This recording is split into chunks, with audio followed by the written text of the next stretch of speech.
Hey kids, welcome to 5.4, Indefinite Integrals. For those of you that got through your Chapter 4 homework in XYZ, you've already seen this notation. XYZ introduced this notation in their section on antiderivatives. Stuart waits till Chapter 5, not quite sure why, but you know, potatoes, it's all the same thing in the end. So today we're going to talk about indefinite integrals. The difference is one has, the definite integral has limits of integration. The indefinite integral does not have limits of integration. So when we evaluate a definite integral, all definite integrals have integration limits. This is what makes them a definite integral. And when evaluated, the answer is always a numerical value. On the other hand, when we have an indefinite integral, we have no integration limits.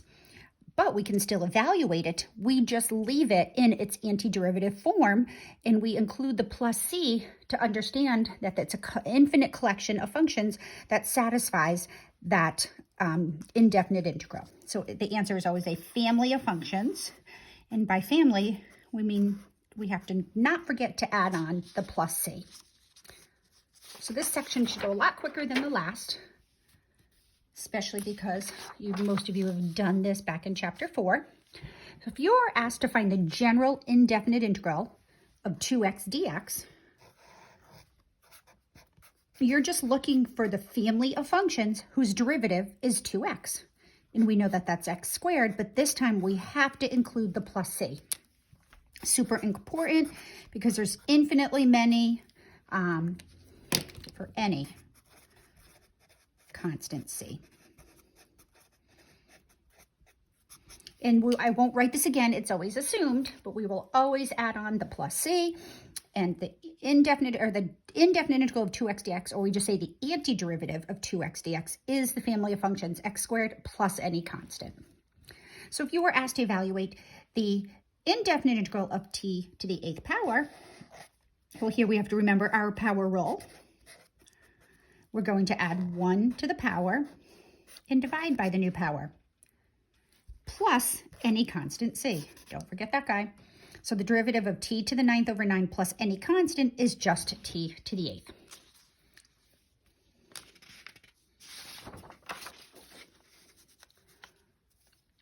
Find the general indefinite integral. Remember that, let's do the reminders first. When we integrate a sum, we can integrate the first function, and we can integrate the second function and just add the results. Also, when we integrate a difference, we can integrate the first function and subtract to that the integral of the second function.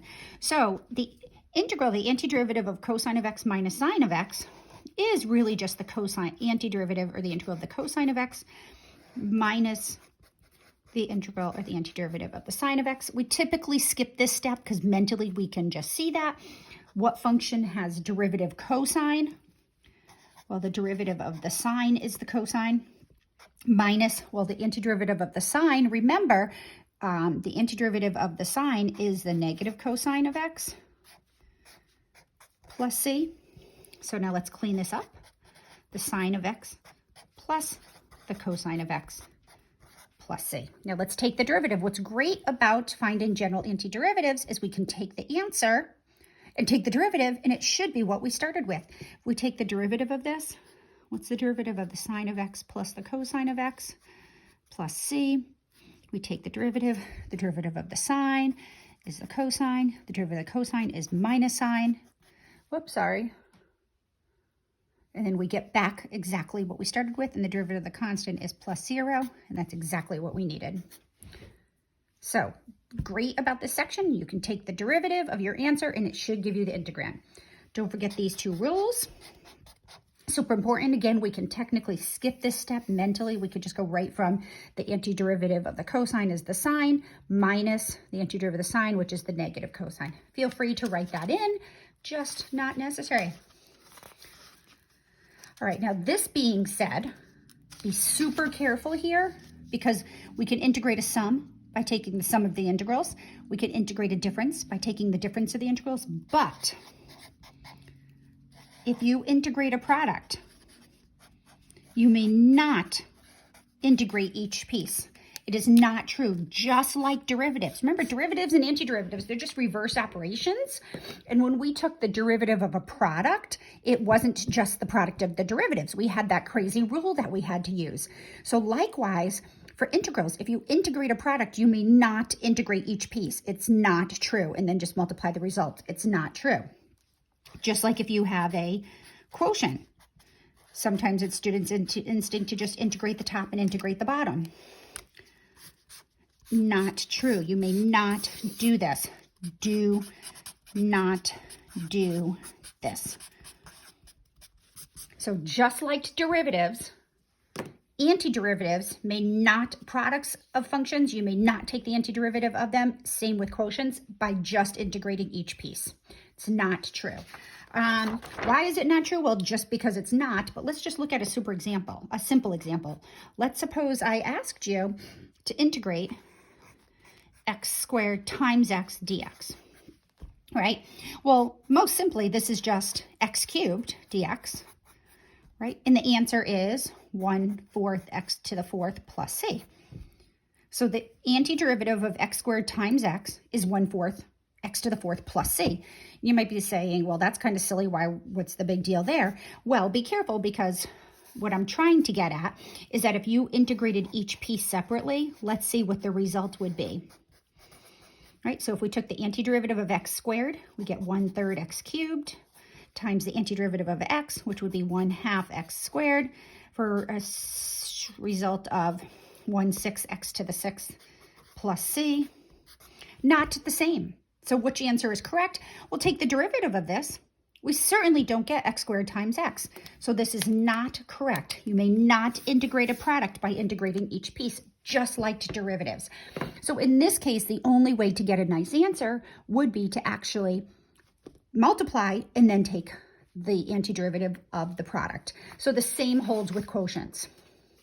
You may not integrate a quotient by integrating the top and the bottom. So let's see. In this section, you will come across quotients. X cubed, let's do this. X cubed plus 4 over x dx. All right, what if you were asked to integrate this? Well, we are not allowed to integrate. Do not, oops, that's supposed to be 2 words. Donut, that looks like donut, but do not do this. You know what I mean. Do not integrate the top and then integrate the bottom. It is not true. You will get completely the wrong answer. You won't get something. No, don't do that.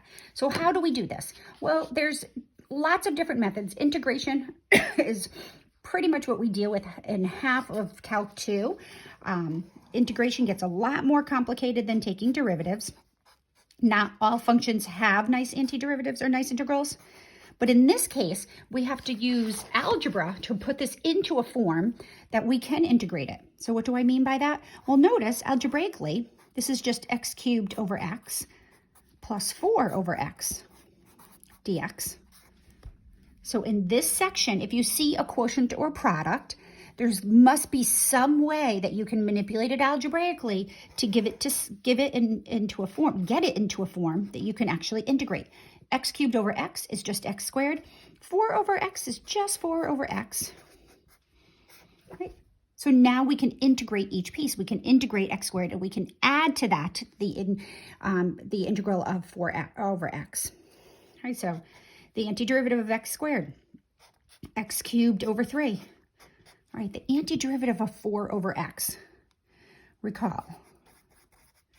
And this is, again, one of those most simple ones that most students forget. The derivative of the natural log function is 1 over x. So the antiderivative of 1 over x is the natural log of x. So here we really have 4 times 1 over x. So it's going to be 4 times the natural log of x plus c. And that's our answer. So therefore, the indefinite integral of x cubed over 4, x squared, x cubed plus 4 over x is x cubed over 3 plus 4 times the natural log of x, plus our arbitrary constant. So the only way you get better at these is by doing them. Do lots and lots and lots of practice. Zoom in. I would be more than happy to go over more problems with you. All right, another thing that this section covers, which interestingly, I think should be in the previous section, but it's not. I didn't write the book, so I guess I can't complain. Let's talk about the net change theorem. The net change theorem says if you're integrating a rate of change, then the net change is just, let's see, a rate of change would be a derivative. Derivatives are rates of change, right? Then the net change is, it's just the fundamental theorem of calculus, which was the previous section. It's just the antiderivative of this function minus the antiderivative of that. In particular, what I'd like you to focus on is distance, velocity, and time. If you're given a position function s, then its derivative is the velocity. So the net change of position is, or displacement from one time to another, well, it's the integral of the velocity, because the velocity is the derivative of displacement. So really what we're doing here is we're integrating the derivative of displacement. So it's just going to be the displacement evaluated at the upper limit minus the displacement evaluated at the lower limit. Yeah, I'm thinking this pink pen's not cutting it. Sorry, guys. A little darker. Also, the acceleration is the derivative of the velocity. So the change in the velocity from one time to another is just the integral of the acceleration, which is the integral of the derivative of the velocity, right? And the integral of a derivative is just the function itself. There we go. So let's just look at a little problem. Hopefully it'll help guide you through the others. Let's suppose the acceleration of a particle is given by this function 3t plus 4 in meters per second squared, and the initial velocity is 2, we should do meters per second. Find the distance traveled over the first 5 seconds. So we're looking for the distance traveled. So we have the acceleration, we know something about the velocity, we have to go back to the original displacement function. Well, we know the derivative of the velocity is the acceleration, which is 3t plus 4. So therefore, the velocity is the antiderivative of the acceleration. So we look for a function whose derivative is 3t plus 4, which we add 1 to the power, divide by the new power. The antiderivative of a constant is just the constant times the variable, plus an arbitrary constant. But we have to find the value of this arbitrary constant by using this. This is telling me when I stick 0 into the velocity, the output should be 2. Well, 3 times 0 squared over 2 is 0, plus 4 times 0 is 0, plus the constant.